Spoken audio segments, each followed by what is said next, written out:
বরাবরই সমুদ্র দেখতে আমার ভীষণ ভালো লাগে। আর এটা ছিল নেদারল্যান্ড, আটলান্টিক মহাসাগর দেখার সুযোগ। সি বিচে গেলে আমরা হোটেলটা সবসময় সমুদ্রের পাশে নেওয়ারই চেষ্টা করি। এটা আমাদের হোটেল। খোলা আকাশের নিচে একটা উন্মুক্ত হাওয়া, মনে হয় যেন একটা নতুন প্রাণ ফিরে পেলাম।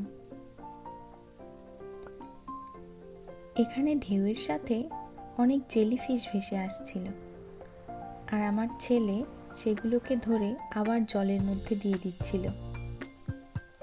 ঢেউয়ের সাথে ভেসে আসা ছোট ছোট মাছ, পাথর, ঝিনুক, শামুক এগুলো দেখতে ভীষণ ভালো লাগে। চারিদিকে খুব পরিষ্কার পরিচ্ছন্ন, নীল রঙের জল আর মাতাল করা ঢেউ।